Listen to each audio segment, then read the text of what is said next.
tiroides, vamos a tratar de hacerlo un poco más sencillo.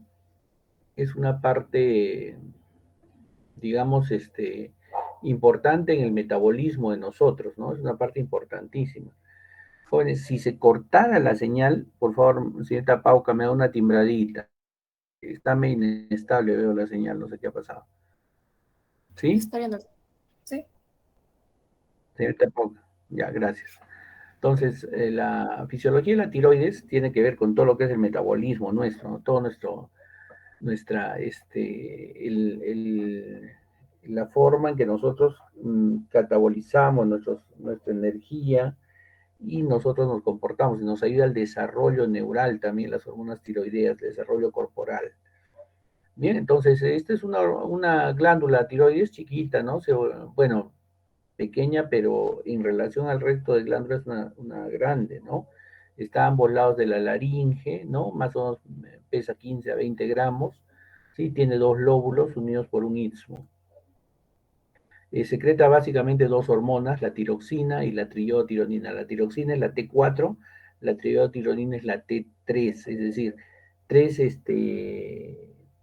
tres moléculas de yodo oxidado se unen a una proteína. Esta proteína se llama tiroglobulina, que viene del aminoácido tirosina, que la vamos a ver durante la clase.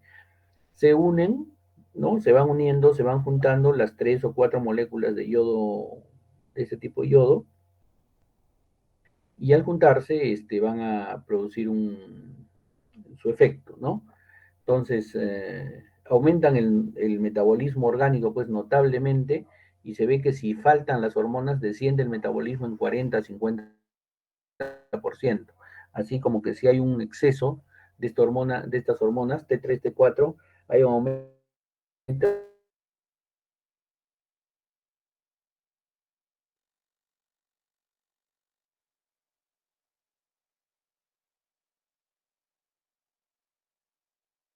como el doble de nuestro metabolismo. ¿Sí? 93% de las, la triotironina es cuatro veces más que la tiroxina. Esto quiere decir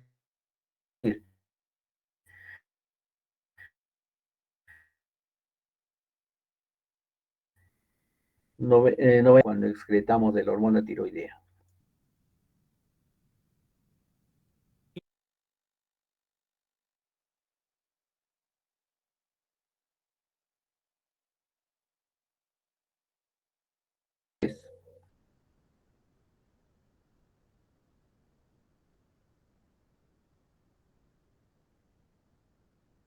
¿Sí? El,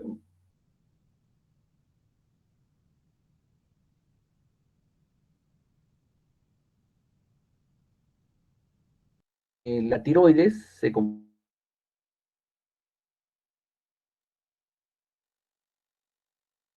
de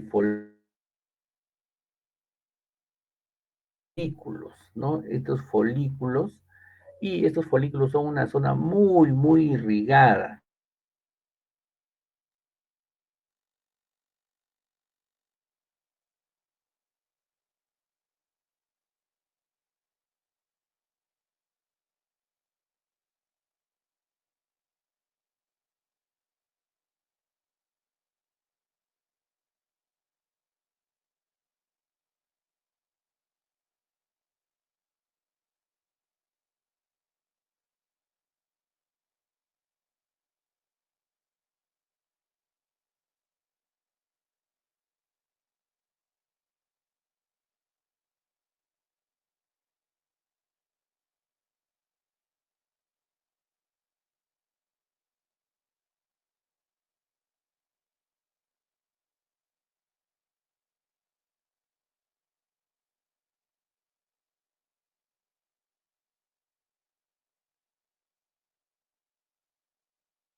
Jóvenes, disculpen. Entonces,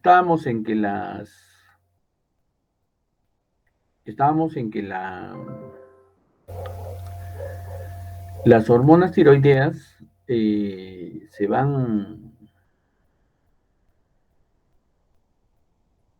tienen que ingresar por el coloide, ¿no es cierto? Tienen que ingresar este coloide, estos son folículos, células que rodean y que tienen alto contenido de, de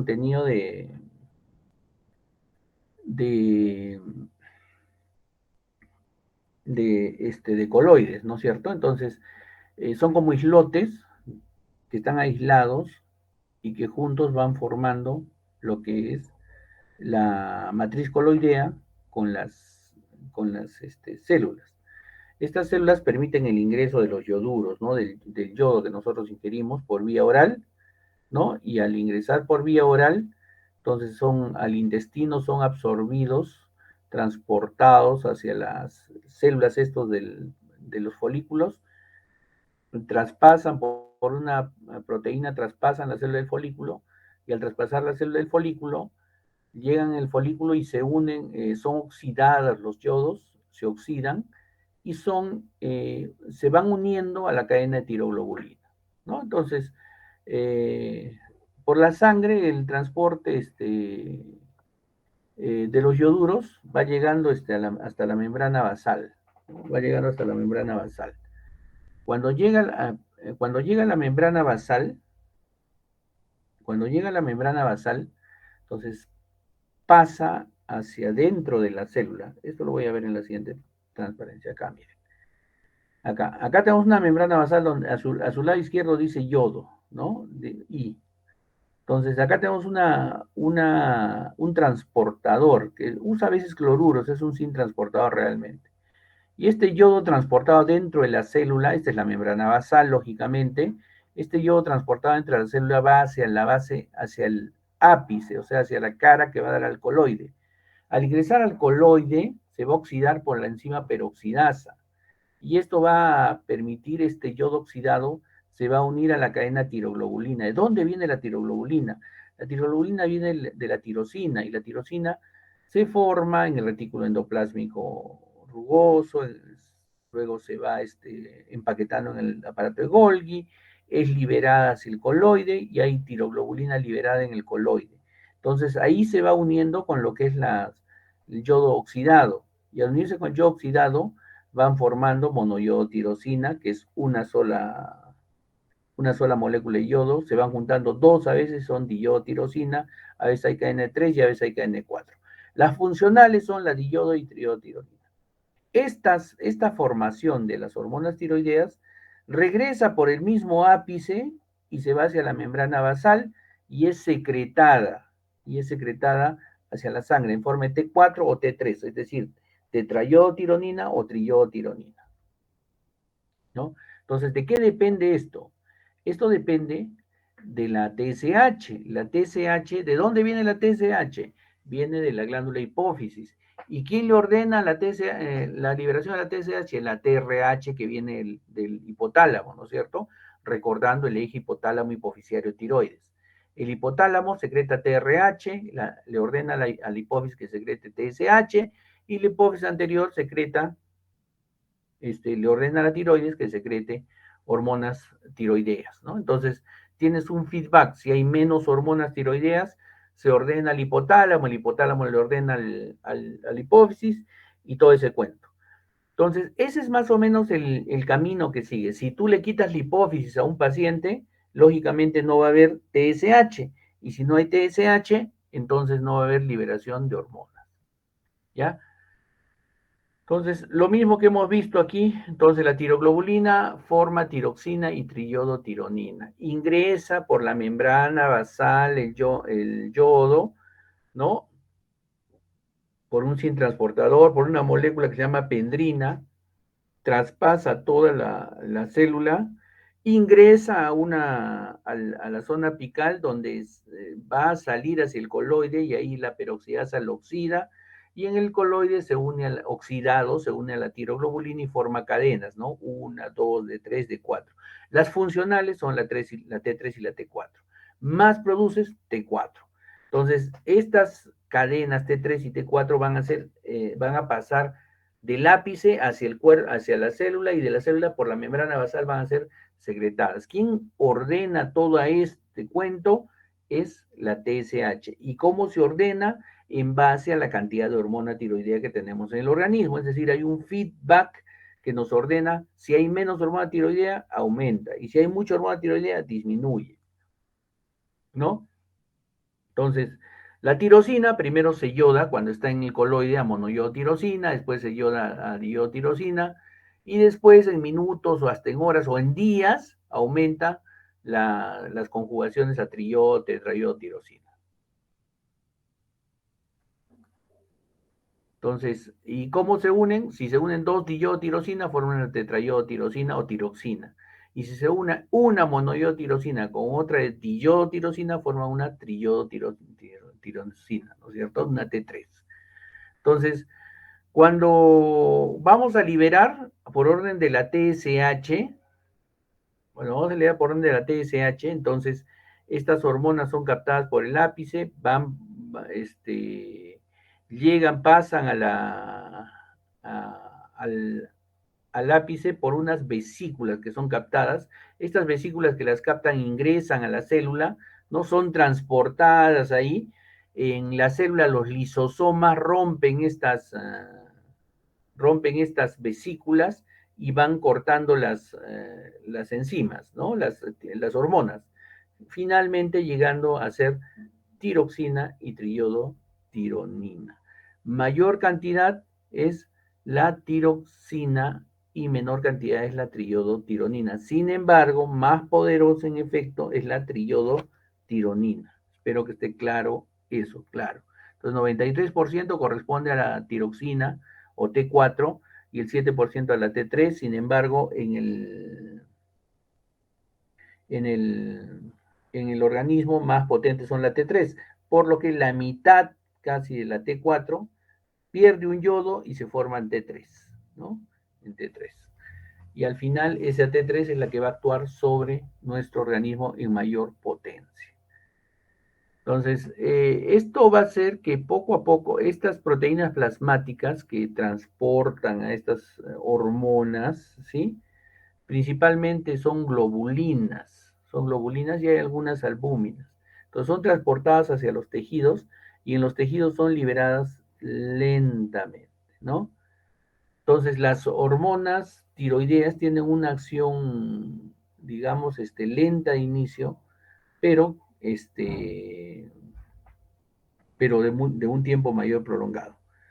La triotironina tiene una acción mayor, más rápida, ¿no es cierto?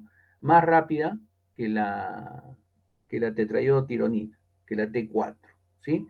Y su tiempo de vida media, el tiempo de acción puede ser hasta 2 o 3 días más o menos, pero demora un poco. Entonces, poco a poco va aumentando la, la acción de las hormonas tiroideas y va aumentando hasta alcanzar su máxima expresión en 10 a 12 días, ¿no es cierto?, de tratamiento. Y comienza a declinar a los 15 días. Esto quiere decir que estas hormonas se metabolizan y entonces necesitamos darles permanentemente la hormona para mantener un nivel plasmático adecuado en pacientes que tienen déficit de esta hormona. Entonces, casi toda la tiroxina, pues más de la mitad se convierte en triyotironina, ¿sí? ¿Y qué es lo que hacen las hormonas tiroideas en nuestro organismo? Pues ingresan a la célula, ¿no? A las células son liberadas lentamente, como hemos visto, ingresan al núcleo y al ingresar al núcleo van hacia el ADN e inician un proceso de transcripción de moléculas proteicas. Entonces necesitan ARN mensajero. Ese es básicamente su efecto de las hormonas tiroideas. Actuar a nivel del núcleo, a nivel del ADN, para iniciar una transcripción a nivel del ARN mensajero, ¿no es cierto? Entonces, esa es la función fisiológica de una hormona tiroidea. Así aumentamos nuestro metabolismo. Entonces, ¿qué hace la hormona tiroidea cuando tu ADN transcribe proteínas? Comienza a producir más mitocondrias. Las mitocondrias son las que producen energía, ¿no? Que aumentan el metabolismo. Entonces, comienzan a producir más mitocondrias y estas mitocondrias comienzan a producir mayor efecto, ¿sí? Aparte de esto, las hormonas tiroideas también ayudan a la ATPasa, ¿no? La activan a la ATPasa para comenzar a despolarizar, ¿no? Las hormonas, los canales, ¿no? Y entonces poder hacer que la membrana gane su potencial de acción rápidamente. Todo esto, todo esto que les estoy contando aumenta el metabolismo de las hormonas tiroideas, ¿sí? Entonces, las hormonas tiroideas sobre el crecimiento tienen efectos específicos. Cuando tú tienes una persona con una fisiología normal, un metabolismo normal, un niño, entonces sus huesos van creciendo normalmente, ¿sí? Los huesos maduran. En cambio, si tú no tienes hormona tiroidea, tanto el cerebrito como los huesos no maduran. A estos, ¿se acuerdan que hemos visto en hormona del crecimiento un enanismo? Pero es por hormona del crecimiento. Los enanos que se deben por hormona tiroidea no desarrollan ni cerebro ni desarrollan huesos. Entonces estos se llaman cretinos, se llama cretinismo. ¿Ya? Cretinismo. Se llama cretinismo. Un momentito. Después de 30 hasta el 10, 18 varios.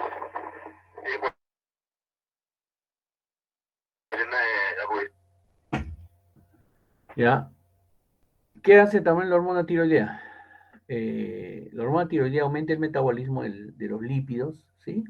Aumenta el metabolismo de los lípidos y los moviliza más rápido, disminuye la concentración de colesterol, fosfolípidos, triglicéridos, ¿no? Y aumenta la necesidad de vitaminas por el metabolismo que tenemos, pues, con los que ha aumentado, ¿no es cierto? Que va aumentando.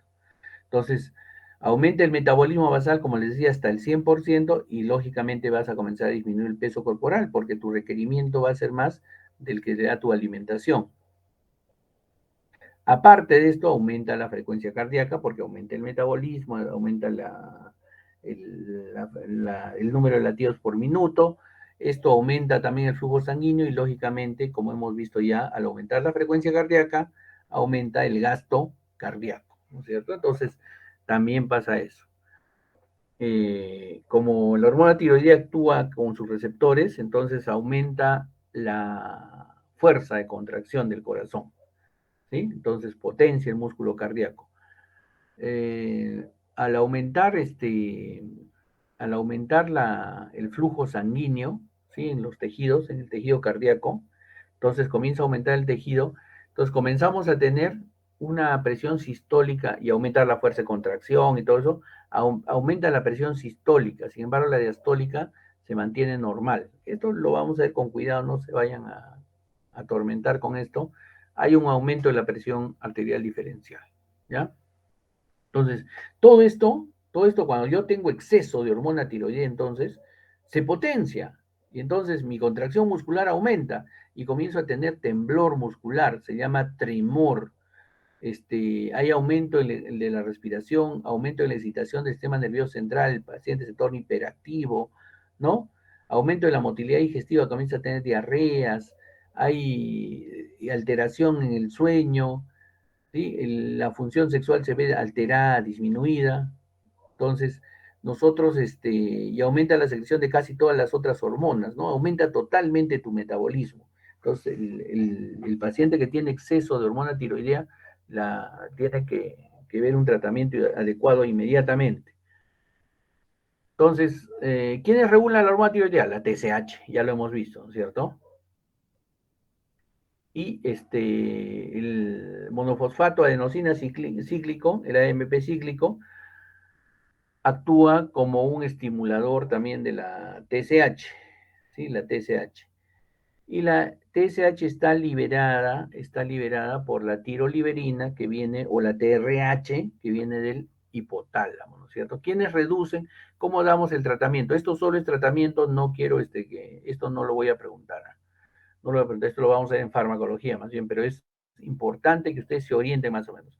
Hay tratamientos que disminuyen el atrapamiento de yodo para que produzcas menos hormona tiroidea, como el tiocianato. Hay otros tratamientos que reducen la formación de la hormona tiroidea, es decir, que no llegas a hacer que se pegue el yodo con la hormona, con la tiroglobulina, como el propil tiroidecilo. Y hay otros que tenemos que disminuir el tamaño de la glándula, irradiarla, etc.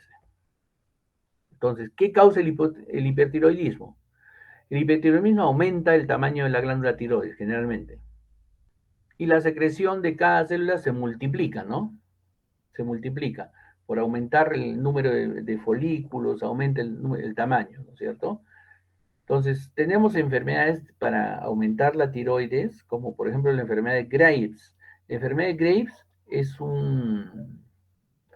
la más común de las enfermedades de la tiroides, ¿no? Nos vemos enfrentados a ella a cada momento. Es autoinmunitaria esta enfermedad de Graves, ¿ya? Entonces se forman unos anticuerpos contra unos anticuerpos de hormona tiroestimulante contra el receptor del TSH, ¿sí? Entonces, estos anticuerpos que son tiroestimulantes se unen a la TSH, ¿sí? Y entonces comienza a activar el AMP cíclico y comienza la secreción hormonal, ¿no es cierto? Comienza a estimular la tiroides de una manera exagerada. Es una enfermedad autoinmune, ¿sí? Hay otras enfermedades como es el adenoma tiroideo, ¿no es cierto? El adenoma tiroideo, que es el crecimiento del tejido tiroideo, que comienza a aumentar la secreción. Entonces, ¿qué es lo que produce las enfermedades estas? El hipertiroidismo, las enfermedades que comienzan a producir mayor cantidad de hormonas tiroideas. Excitación, intolerancia al calor, porque tienes tú mucho producto, mucho metabolismo interno, produces mucho calor interno, aumenta la sudoración, se debilita el músculo, porque el músculo comienza a consumir rápidamente su energía, hay diarrea de diferente magnitud, te comienzas a adelgazar un montón, hay fatiga extrema, no duermes, nerviosismo, y hay temblor de las manos por una contractura muscular permanente, ¿no? Tremor se llama esto.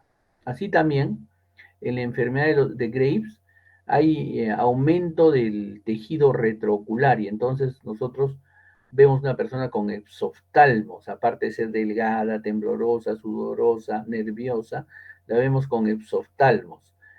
Y a veces el exoftalmos es tan severo que la paciente no puede cerrar los párpados y no puede dormir. Nos vemos enfrentados a enfermedades oftalmológicas. ¿Cómo medimos las hormonas? Tenemos que medir pues la T3 y la T4, después medimos la TSH, y después en la enfermedad de Graves podemos medir también el anticuerpo tiroestimulante, ¿no? Entonces nosotros podemos medir todas las hormonas, la T3, T4, TSH y hormona tiroestimulante. Entonces, para tratar nuevamente el tratamiento, nuevamente les vuelvo a reiterar, puede ser evitar la captación del yodo, así, no estoy hablando específico. Uno, evitas la captación del yodo. Dos, evitas que se acople el yodo a la tiroglobulina. Tres, si es un adenoma tiroideo donde la tiroides ha comenzado a crecer y comienza a producir hormona, hay que irradiarla, yodo radioactivo, para que esa tiroides no produzca tanta hormona. El hipotiroidismo es al revés, no producimos hormona tiroidea. También puede ser una enfermedad inmune, puede ser una enfermedad o puede ser un tratamiento quirúrgico. A veces por necesidad tenemos que sacarle la tiroides a un paciente, un cáncer de tiroides, por ejemplo, y le producimos un hipotiroidismo. Puede ser también por un déficit de yodo. El yodo tenemos que consumir 50 gramos al año, 1 gramo por semana. Le hemos agregado yodo a la sal que comemos nosotros. Entonces, este yodo que nosotros le consumimos, vamos a tratar de, vamos a darle de esa manera. Sin embargo, hay lugares donde no comen yodo, ¿no? La sierra en Perú era un sitio donde la sierra de Perú, Bolivia no comían de los salares, ¿no? El salar de Uyuni, el salar de Salinas en Perú, y esa sal no tiene yodo. Entonces la gente comía, y daba un déficit de yodo, no tenía los alimentos yodados, no comía pescado, no comía verduras, ¿no? Y entonces, ¿qué es lo que pasaba? Pura carne y papa. La tiroides, como tenía menos yodo, entonces decía, tengo que producir más hormona. Y comenzaba a crecer, crecer, crecer la tiroides y se formaban unos tumores que se llamaban bocios, ¿no? Bocios. Y entonces ahí tenemos un problema. Entonces, ¿qué pasa cuando no tienes hormona tiroidea? No produce hormona tiroidea. El, lo contrario a la hormona, a la hipertiroidismo, ¿no? Aumentas de peso, tu pensar es lento, ¿no? Tu pensar es lento, en vez de diarrea tienes estreñimiento, comienza a tener insuficiencia de diferentes órganos porque no produce el metabolismo basal adecuado. Entonces, ¿qué hacemos? Tenemos que aumentar el metabolismo basal. Disminuye 30-50% el metabolismo. ¿Qué hacemos? Tenemos que darle hormona tiroidea exógena, que tenemos como medicamento. ¿Sí? Este es, por ejemplo, y se va juntando una sustancia que se llama mixedema, y este mixedema va haciendo que te vuelva, va juntándose sobre todo en las zonas declives, ¿no? Párpados, espalda, cuello, etcétera. No, no es creatinismo, es cretinismo. El cretinismo es cuando nosotros no producimos hormona tiroidea en la infancia y comenzamos a disminuir el crecimiento de los huesos y del cerebro, ¿no? Entonces es un retardo mental. El enano cretino es retardo mental, el enano hipoficiario es un enano nada más, un enanito simétrico. En cambio, el enano cretino, el del hipotiroidismo, es un enano deforme, por así decirlo, ¿no? Dentro de la tiroides, tras la tiroides existen unas glándulas que se llaman las glándulas paratiroides. Y estas glándulas paratiroides producen dos hormonas muy importantes, paratormona y la calcitonina. La paratormona tiene que ver mucho con el metabolismo del calcio. El calcio es el tercer ion más importante en el líquido extracelular, ¿no? Más o menos tenemos 8 a 10,5 miligramos por decilitro de calcio en nuestro organismo. Y es un ion más que todo intracelular, pero que tiene que ver en muchos de los procesos que tenemos dentro de nuestro organismo, ¿ya? Muchos, tanto intracelulares como extracelulares. El ion calcio lo consumimos, nosotros consumimos nuestro calcio, ingresa por nuestro aparato digestivo, es transportado por la albúmina y por la globulina, ¿no?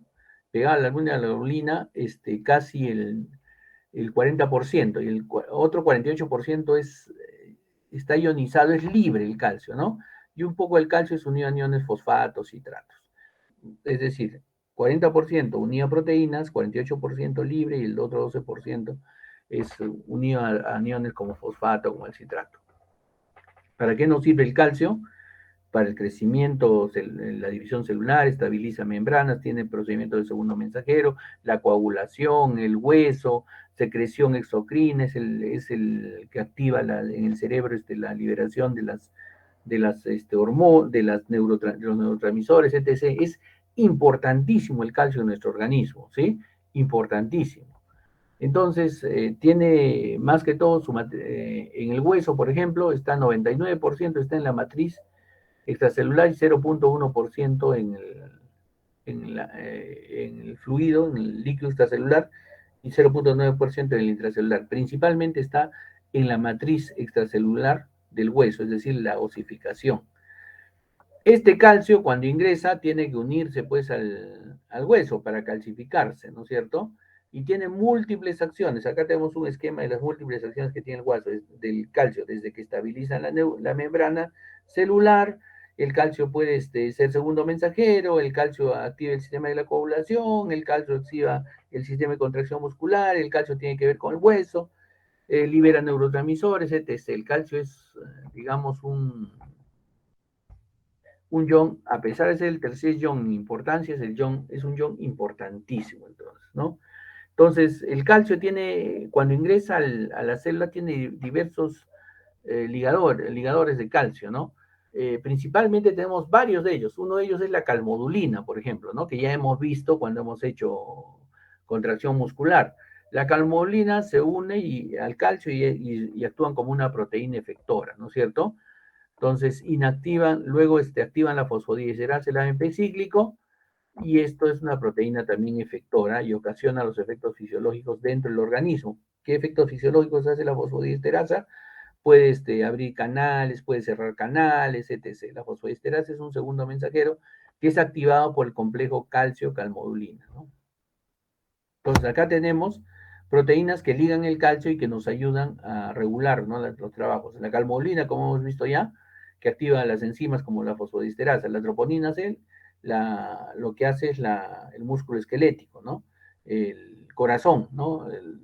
La contracción muscular. La calsecuestrina actúa en los músculos estriados, teniendo un depósito de calcio. Cuando viene la contracción, lo libera el calcio, ¿no? La calcineurina trabaja en las células nerviosas. Las calmindinas D trabaja sobre todo en todo lo que es los osteoblastos y los enterocitos para la captación de calcio. Entonces, el calcio ingresa al citosol, ¿sí? Se liga a sus proteínas y estas proteínas comienzan a activar otras proteínas intracelulares cuando el calcio ya está ahí y nos actúa finalmente es una señal, una acción que tiene que dar. El calcio, como hemos visto entonces, actúa de diversas maneras, es importantísimo. Esto de la activación de enzimas se da porque el calcio es segundo mensajero. ¿Cuánto de calcio nosotros tenemos que consumir? Tenemos que consumir más o menos 1000 miligramos. Entre ida, venida, en el hueso se forma hueso, se reabsorbe hueso, la misma cantidad. El hueso no es estático, como lo vemos, como pensamos nosotros, un hueso está seco ahí todo. No, el hueso saca parte de calcio, ingresa calcio, saca calcio, ingresa calcio. Y eso que hace el hueso es el fenómeno por el cual cuando tú te fracturas un hueso, los traumatólogos, ellos le fijan el hueso, le ponen tornillos, placas, todo. Y este movimiento del calcio hace que el hueso cicatrice en unos meses y en unos meses le tengamos que quitar ese material al paciente que le pusimos, ¿ya? Entonces, más o menos, comemos calcio 1000 miligramos al día, debemos eliminar por heces 800 miligramos y por orina 200 miligramos de calcio. Entonces, ¿quiénes son las que tienen que ver con la homeostasis de este calcio? La paratormona, el calcitriol y la calcitonina. Aquí tiene que ver mucho la paratormona a nivel del intestino, el calcitriol a nivel del hueso y la calcitonina a nivel del riñón. ¿Ya? Esta hormona paratiroidea, esta hormona que generan esta paratormona es generada por las glándulas paratiroideas que están en la parte posterior de la tiroides, son como 4 habichuelitas chiquitas, tienen alto contenido, alto transporte sanguíneo. Se va formando la paratormona hasta que cuando ya está formada como paratormona, entonces tiene una acción directa en el hueso y en el riñón y una indirecta porque activa a través del riñón, activa la vitamina D para la absorción de calcio en el intestino, ¿ya? Entonces, la paratormona tiene que ver mucho con lo que es nuestra absorción de calcio, evita la hipocalcemia y va regulando la cantidad de calcio a nivel de líquido extracelular. ¿Cómo hace esto? El hueso, ella va sacando calcio del hueso y va colocándolo en la sangre, la paratormona, ¿no? Las hormonas paratiroideas tienen receptores, las glándulas paratiroideas tienen receptores de calcio en sensores en su superficie. Y esto hace que veamos que haya más o menos calcio para que la paratormona actúe, ¿ya? Entonces, ¿qué hace sobre el hueso? Hace una resorción, es decir, a los osteoclastos les dice, la paratormona les comienza a decir, vamos a sacar calcio. Entonces comienzan a destruir el hueso y van sacando el calcio al líquido extracelular para mantener su concentración. Eso hace la paratormona, aumenta la recepción del calcio. Y sobre el riñón, ¿sí?, la paratormona actúa en el túbulo distal, ¿sí?, mediante el AMP cíclico, aumenta la captación de calcio y disminuye la captación o aumenta la eliminación de fósforo. Aparte de eso, estimula la producción en el riñón del calcitriol y el calcitriol tiene que ver con la vitamina D finalmente para que la vitamina D nos permita la captación del calcio por el intestino. ¿Y cómo se genera la vitamina D? Por los alimentos que consumimos, huevo, leche, pescado, algunas plantas, ¿no? Y la luz del sol. Entonces nosotros generamos vitamina D. Cuando tú no tienes luz del sol, no vas a generar vitamina D. Esta vitamina D, entonces, se va a metabolizar en hígado y riñón, y con la paratormona, esta vitamina D ya metabolizada nos va a ayudar, el 1,25 dihidroxicalciferol, nos va a ayudar a la absorción del calcio, ¿ya? La absorción del calcio. Ahí viene la vitamina 3, D3, D2, ¿no? Es captada, metabolizada por el hígado, por el riñón, y nos va formando el 1,25 dihidroxicalciferol, que estimulada por la paratormona, por supuesto, esta nos va a permitir la captación del calcio por el intestino, ¿sí? Entonces el calcitriol, ¿qué es lo que hace? Que se forma en el riñón, aumenta la absorción del calcio, aumenta y favorece que el hueso comience a formarse el hueso, o sea, hace crecer los huesos, ¿sí? Entonces, esto es lo que produce el calcitriol. En el intestino aumenta la captación con el 1,25 dihidroxicalciferol, y el calcitriol aumenta la captación de calcio, ¿no? La captación de calcio. Entonces, el calcitriol en el riñón nos ayuda al aumentar, disminuye en forma indirecta, disminuye la formación de la vitamina D3, la captación de vitamina D3 cuando hay mucho calcitriol. Y en la paratiroides, cuando hay mucho calcitriol, disminuye también la formación de hormona paratiroidea.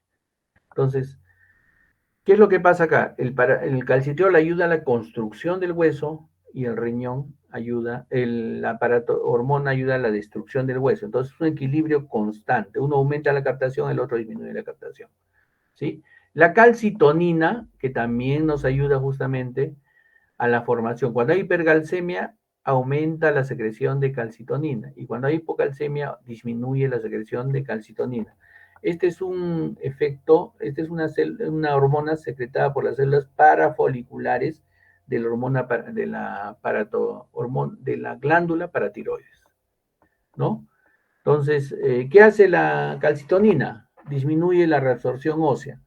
Entonces, ¿qué es lo que hacía la paratormona? Aumentaba la resorción ósea, ¿no es cierto? Esta la disminuye, es decir, la calcitonina aumenta la construcción del hueso, ¿no?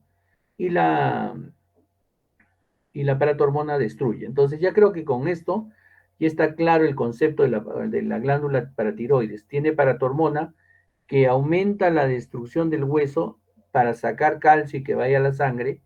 La calcitonina y disminuye la absorción del hueso, entonces construye el hueso, y el calcitriol nos ayuda en la captación de calcio en el organismo, ¿no es cierto? Entonces yo creo que está básicamente.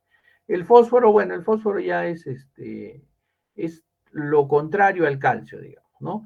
A pesar de que el fósforo es importante a nivel intracelular para procesos metabólicos, tiene un efecto, y el 80% es inorgánico, el 10% está unido a proteínas, ¿no es cierto? Así como necesitamos consumir 1.000 miligramos de calcio, necesitamos consumir 700 gramos de fósforo. Todo el fósforo se va al esqueleto, y el 25% en tejidos blandos, en células, como enzimas, como segundos mensajeros, todo eso. Entonces, el calcio y el fósforo están ligados íntimamente. ¿Por qué? Porque contraponen sus receptores. Cuando hay mucho fósforo, hay poco calcio. Cuando hay mucho calcio, hay poco fósforo. Cuando tú aumentas la absorción de uno, disminuyes la del otro, o aumenta su eliminación, ¿sí? Lo mismo, tenemos que consumir 1.400 miligramos de calcio más que fósforo, más que el calcio, y los 1.400 los eliminamos, solo que eliminamos más fósforo en la orina. Calcio solo eliminamos 200 miligramos, fósforo eliminamos 900 miligramos, los fosfatos, y en heces eliminamos 500 miligramos. Entonces, el fósforo igual, cuando disminuye el fósforo es porque la paratormona está disminuida, entonces hay un feedback, y el calcitriol igual, ¿no? Entonces, calcitriol y paratormona tienen que ver con hormona paratiroidea, y el fosfato, ¿no? Tiene que ver con el equilibrio del calcio que se genera por la hormona paratiroidea y el calcitriol. Entonces, cuando tenemos bajo fósforo, bajo fosfato, aumenta el calcitriol, ¿no es cierto? Y el calcitriol aumenta la absorción intestinal. y la paratormona disminuye la eliminación renal. Este es el hueso esponjoso con su matriz esponjosa, no es nada sólido como ustedes creían. El hueso tiene que ir movilizándose, entrada y salida, ¿ya? Este es un ciclo más o menos de remodelación del hueso cuando entra la paratormona y después entra pues la calcitonina, ¿no? A resolver lo que había hecho el hueso. Y acá cuando hay hipocalcemia, hipercalcemia, entonces nosotros podemos observar el hipocalcemia, el aumento de la hormona paratiroides para que aumente la captación de calcio, o sea, aumenta la resorción del calcio por el hueso y aumenta la captación del calcio por el intestino, cuando hay hipocalcemia, gracias a la paratormona. A ver, pero acá tiene que ver mucho el riñón, que es uno de los que va a metabolizar la vitamina D para permitir que exista calcitriol, que aumente la captación de calcio a través del intestino delgado. ¿Sí?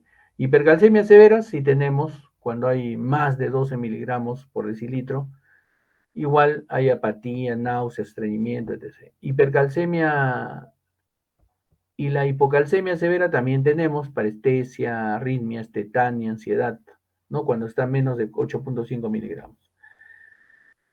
¿Y qué es el raquitismo? El raquitismo es la ausencia de la vitamina D, ¿ya? Y no la vemos hace mucho porque estamos dando suplementos de vitamina D en la leche, en alimentos ahora actualmente, pero no se ve mucho. Sin embargo, existe déficit de vitamina D. La osteoporosis tenemos dos causas. Osteoporosis, primero, cuando nosotros, sobre todo las damas ya son adultas, pierden sus estrógenos, que son los que estimulan la captación también de calcio en los huesos, entonces comienzan a hacer grietas en los huesos. Eso es una osteoporosis normal de la menopausia. El raquitismo es se mineraliza inadecuadamente los huesos porque no tenemos vitamina D y como no tenemos vitamina D no podemos captar ni calcio ni fósforo. Y la enfermedad de Payet, ¿sí? Es todavía es desconocido, pero lo que pasa es que va sacando calcio y se va mineralizando inadecuadamente, ¿sí? Los huesos. Enfermedad de Payet en mayores de 40 años principalmente. Es diferente, ¿no?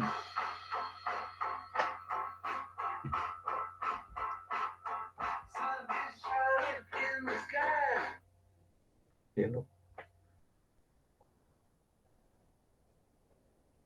Sí, dígame.